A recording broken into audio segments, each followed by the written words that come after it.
सुप्रभातम बच्चों। आज हम लोग 10वीं कक्षा का छठा पाठ पढ़ेंगे और इस पाठ का नाम है सुभाषितानी। ठीक है, तो सबसे पहले पाठ परिचय कर लेते हैं कि सुभाषितानी का मतलब क्या है। सुभाषितानी जो शब्द है इसमें सु उपसर्ग लगा है और भाषितम दूसरा शब्द है। ठीक है, तो सु उपसर्ग जो है, इस उपसर्ग का मतलब होता है सुंदर या उत्तम, और भाष धातु से भाषित शब्द बना है। भाषितम का मतलब होता है कहा गया। ठीक है, इस प्रकार सुभाषितम शब्द का अर्थ क्या हो गया? सुंदर वचन, या फिर जो वचन मनुष्य में ज्ञान, विवेक, सत्य, कर्तव्य, मानवता, नीति, शिक्षा आदि सकारात्मक दृष्टिकोण को विकसित करते हैं वो सुभाषित कहलाते हैं। ठीक है, इस चैप्टर का पहला श्लोक जो है वो है आलस्यम ही मनुष्याणाम शरीरस्थो महान रिपुः नास्त्युद्यम समो बंधुः यम कृत्वा नावसीदति। पहले इस श्लोक की संधि विच्छेद देख लेते हैं। क्या है संधि विच्छेद, इसमें कहाँ कहाँ आ रहा है? दूसरी लाइन में देखिए, पहला शब्द है नास्त्युद्यम समः। ठीक है, तो नास्त्युद्यम सम में क्या होगा? न अस्ति उद्यम समः। ये नास्त्युद्यम समः का संधि विच्छेद हो गया। फिर उसी दूसरी लाइन में सबसे लास्ट वाला वर्ड है नावसीदति। यहाँ पर भी संधि विच्छेद करेंगे तो क्या हो जाएगा? न प्लस अवसीदति। ठीक है, अब इस श्लोक के कुछ इंपॉर्टेंट पर्याय पद देख लेते हैं। रिपु शब्द जो है इसका पर्यायवाची शब्द क्या है? शत्रु या फिर अरि। ठीक है, शत्रु और अरि ये रिपु शब्द का पर्यायवाची शब्द है। उद्यमः का मतलब होता है परिश्रमः, और बंधु का मतलब होता है मित्रम। अब आते हैं इसके नए शब्द, नए मीनिंग, इसको देखते हैं। क्या कहा गया है? आलस्यम ही मनुष्याणाम शरीरस्थो महान रिपुः अस्ति। इसका मीनिंग क्या है श्लोक का, वो देखते हैं। कह रहे हैं आलस्यम ही यानी आलस्य ही मनुष्याणाम मनुष्य के शरीरस्था शरीर में स्थित महान रिपु है, मनुष्य का महान शत्रु है। ठीक है, आलस्य नाम का जो दुर्गुण है वो शरीर के, मानव के शरीर में रहने वाला मानव का सबसे बड़ा शत्रु है। क्यों शत्रु है? क्योंकि आलस्य जिस व्यक्ति में रहता है वो व्यक्ति काम नहीं करता। उद्यम समो बंधु नास्ति, और उद्यम यानी परिश्रम के समान, समः माने समान, परिश्रम के समान कोई बंधु यानी बंधु का मतलब होता है मित्र। ठीक है, उद्यम समो बंधु नास्ति, परिश्रम के समान कोई बंधु यानी मित्र नहीं है। यतो ही, क्योंकि, यतो ही का मतलब क्या होता है? क्योंकि। उद्यमम कृत्वा मनुष्य नावसीदति, क्योंकि जो व्यक्ति उद्यम करता है, जो व्यक्ति परिश्रम करता है, वह मनुष्य न अवसीदति, कभी दुखी नहीं होता। ठीक है, इसका हिंदी में मीनिंग क्या है? मनुष्य के शरीर में स्थित आलस्य ही उसका महान शत्रु है और परिश्रम से बड़ा मित्र नहीं, क्योंकि उद्यम करने से मनुष्य को कभी दुख प्राप्त नहीं होता। अब दूसरे श्लोक पे आ जाते हैं। दूसरा श्लोक क्या है? गुणी गुणम वेत्ति न निर्गुणः बलि बलम वेत्ति न निर्बलः पिको वसन्तस्य गुणम न वायसः करी च सिंहस्य बलम न मूषकः। अब इसमें संधि विच्छेद कहाँ का है? निर्गुण। निर्गुण का संधि विच्छेद कैसे हो जाएगा? निर प्लस गुण। निर्बल का क्या हो जाएगा? निर प्लस बल। और पिको वसंतस्य में भी संधि विच्छेद होगा तो क्या हो जाएगा? पिकः वसंतस्य। ठीक है, पर्याय पदानी क्या क्या है इसके? निर्गुण का मतलब होता है गुणहीन, निर्बल का मतलब क्या होता है? बलहीन, पिकः का मतलब क्या होता है? कोकिलः यानी कोयल, और वायसः का मतलब क्या होता है? कौवा, काकः। करी का मतलब क्या होता है? हस्ती या गजः। ठीक है, अब इसके बाद इसका अर्थ हम लोग देखें क्या है। कह रहे हैं गुणी गुणम वेत्ति न निर्गुणः, गुणी व्यक्ति ही गुण को जानता है। गुणी एव गुणम वेत्ति, गुणी यानी गुणवान, एव ही गुणवान व्यक्ति ही गुणम वेत्ति, गुण को, वेत्ति माने जानता है, न निर्गुणः गुणहीन व्यक्ति नहीं जानता। फिर बलि बलम वेत्ति, इसी प्रकार बलि यानी बलवान व्यक्ति ही बलम वेत्ति बल को जानता है, न निर्बलः वेत्ति, बल्कि, और निर्बल यानी बलहीन व्यक्ति बल को नहीं जानता। उदाहरण अब क्या दे रहे हैं? पिकः वसंतस्य गुणम वेत्ति, पिक जो है, कोयल जो है, वही वसंत का गुण वेत्ति जानती है, न वायसः कौवा नहीं जानता। और करी एव सिंहस्य बलम वेत्ति, करी यानी हाथी, ठीक है, हाथी ही सिंह का बल जानता है, मूषकः न, मूषक यानी चूहा सिंह के बल को नहीं जानता। कहने का मतलब ये है कि जो व्यक्ति गुणवान होता है वही गुण के महत्व को समझता है, और जो गुणवान नहीं होता वो गुणों के महत्व को नहीं समझता, इसलिए वो गुणों का सदुपयोग भी नहीं कर पाता। ठीक है, हिंदी में इसका अर्थ क्या हो जाएगा? गुणवान मनुष्य ही गुण को जानता है, निर्गुण व्यक्ति गुण को नहीं जानता। बलवान व्यक्ति ही बल को जानता है और निर्बल बल को नहीं जानता। क्यों? क्योंकि कोयल ही वसंत के गुण को जान पाती है, कौवा नहीं। इसीलिए वसंत समय आने पर कोयल स्वयं अपने कूं कूं आवाज़ करने लगती है, लेकिन कौवा तभी भी वसंत के समय भी कर्कश आवाज़ में काँव काँव ही करता रहता है।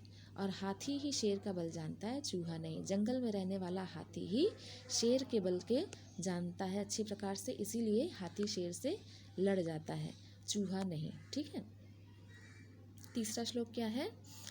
निमित्तम उद्दिश्य ही यह प्रकुप्यति, ध्रुवम स तस्यापगमे प्रसीदति, अकारणद्वेषी मनस्तु यस्य वै कथम जनस्तम परितोषयिष्यति। अब यहाँ पर बताया गया है कि जो लोग सज्जन लोग होते हैं, सज्जन लोग और दुर्जन लोगों के क्रोध का बता रहे हैं कि किस प्रकार से होता है। ठीक है, तो पहले इसका संधि विच्छेद देख लेते हैं। निमित्तम उद्देश्य लिखा है तो इसका संधि विच्छेद क्या हो जाएगा? निमित्तम प्लस उद्देश्य। तस्यापगमे का मतलब क्या, संधि विच्छेद क्या हो जाएगा? तस्य प्लस अपगमे। मनस्तु का संधि विच्छेद क्या हो जाएगा? मनः प्लस तु। और जनस्तम का क्या हो जाएगा? जनः प्लस तम। ठीक है, पर्याय पदानी अब देखते हैं। पर्याय पदानी में क्या है? निमित्तम का मतलब होता है कारणम, ध्रुवम का मतलब होता है निश्चितम, प्रसीदति का मतलब क्या होता है? प्रसन्नः भवति, प्रसन्न होता है, और अकारण का मतलब होता है बिना कारणम। ठीक है, अब इसका अर्थ हम लोग देख लेते हैं। अर्थ में क्या है? निमित्तम उद्देश्य कह रहे हैं, निमित्तम उद्देश्य यानी कारण उपस्थित होने पर ही, यह जना जो व्यक्ति प्रकुप्यति क्रोध करता है, स ध्रुवम वह निश्चित ही, ठीक है, ध्रुवम माने निश्चयन, वह निश्चित ही, तस्य अपगमे कारण के दूर हो जाने पर, ठीक है, प्रसीदति स्वयं प्रसन्न भी हो जाता है। परंतु लेकिन यस्य मनः जिसका मन तो अकारण द्वेषी बिना कारण के ही क्रोध करने वाला होता है, सह जनः कथम परितोषयस्यति, ऐसे व्यक्ति को संतुष्ट कैसे किया जा सकता है। ठीक है, यानी जो व्यक्ति सज्जन होते हैं वो तभी क्रोध करते हैं जब कोई कारण हो, बिना कारण के वो क्रोध नहीं करते। सज्जन व्यक्ति की विशेषता होती है कि वो कारण करने पर ही क्रोध करते हैं, और जब वो क्रोध का जो कारण होता है वो कारण दूर हो जाता है तो फिर वो स्वयं ही प्रसन्न हो जाते हैं। ठीक है, लेकिन जो दुष्ट लोग होते हैं वो बिना किसी कारण के हमेशा छोटी छोटी बातों पर क्रोध करते हैं। ऐसे व्यक्ति को कभी भी संतुष्ट नहीं किया जा सकता। अब चौथे श्लोक पे आते हैं। चौथे श्लोक का है, उदीरितो अर्थः पशुनापि गृह्यते, हयाश्च नागाश्च वहन्ति बोधिताः, अनुक्तमप्युहति पंडितो जनः, परेंगित ज्ञान फला ही बुद्धयः। अब कह रहे हैं कि जो ज्ञानी लोग होते हैं उनकी बुद्धि कैसी होती है, तो वो बता रहे हैं कि ज्ञानी लोगों की बुद्धि बहुत ही तीक्ष्ण, बहुत ही सूक्ष्म होती है, जो गूढ़ से गूढ़ बातों को भी, गुप्त से गुप्त बातों को भी समझ लेती हैं। ठीक है, तो पहले इसका संधि विच्छेद देख ले।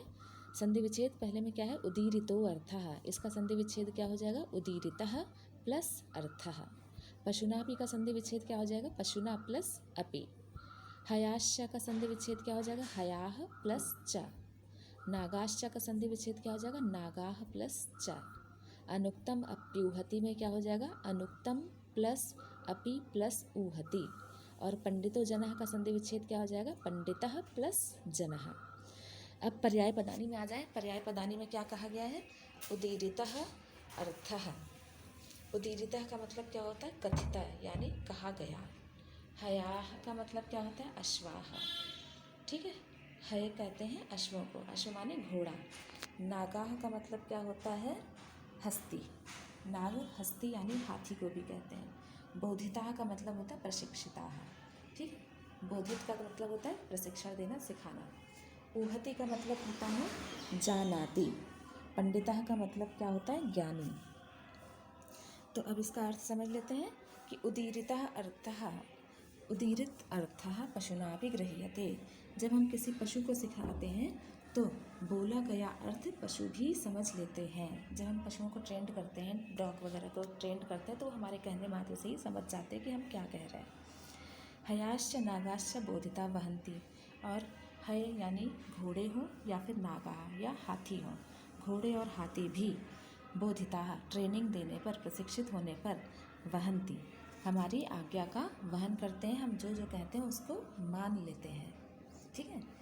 फिर पंडितः जनः अनुक्तम अपि ऊहति, लेकिन जो पंडित जन यानी विद्वान लोग होते हैं वह अनुक्तम न कही गई बातों को भी ऊहति समझ लेते हैं। यतो ही बुद्धयः परेंगित ज्ञान फला भवन्ति, क्योंकि बुद्धिमान लोग जो होते हैं वो सूक्ष्म से सूक्ष्म, छिपे से छिपे ज्ञान को जान लेते हैं। ठीक है। अब इसके बाद नेक्स्ट श्लोक पे आ जाते हैं। क्रोधो ही शत्रु प्रथमो नराणाम देह स्थितो देह विनाशनाय यथा स्थितो काष्ठगतो ही वह्नि स एव वह्निर् दहते शरीरम। अब इसमें संधि विच्छेद पहले देख लें। क्रोधो ही का संधि विच्छेद क्या हो जाएगा? क्रोधः प्लस ही। काष्ठगतो ही में भी इसी तरीके से संधि विच्छेद होगा। क्या हो जाएगा? काष्ठगतः प्लस ही। वह्निर् दहते में क्या हो जाएगा? वह्निः प्लस दहते। दहते के ऊपर जो रा लगा है वो विसर्ग हो जाएगा, वह्नि में लग जाएगा। ठीक है। अब पर्यायवाची में आ जाते हैं। पर्याय पदानी में क्या है? शत्रु का मतलब होता है अरि, अरि माने शत्रु। ठीक है। नराणाम का मतलब होता है नर माने मनुष्य, ठीक, या मानव। काष्ठः का मतलब होता है दारुः, लकड़ी। और वह्नि का मतलब होता है अग्नि, आग। ठीक है। अब यहाँ क्या कह रहे हैं? क्रोधो ही शत्रु प्रथमो नराणाम। कह रहे क्रोधः ही, गुस्सा ही मनुष्याणाम देहे स्थितो विनाशनाय प्रथमः शत्रु अस्ति। क्रोध ही मनुष्य के देह में स्थित देह विनाश करने के लिए, ठीक है, रहने वाला प्रथम शत्रु है। यानी क्रोध कहाँ रहता है? मनुष्य के शरीर में रहता है, मनुष्य के शरीर के अंदर रहता है। ठीक है। और उसकी क्षमता क्या है कि वो मनुष्य के शरीर का नाश भी कर देता है। तो मनुष्य के शरीर का नाश करने में समर्थ क्रोध नाम का जो दुर्गुण है वो मनुष्य के शरीर में ही स्थित रहता है और मनुष्य का सबसे पहला शत्रु है। यथा यह वह्नि ही काष्ठगतः स्थितः भवति। उदाहरण के दे रहे हैं कि जैसे अग्नि लकड़ी के अंदर रहती है, स एव, और वही लकड़ी के अंदर रहने वाली वह्नि शरीरम दहते, शरीर को जला देती है, यानी लकड़ी को जला देती है।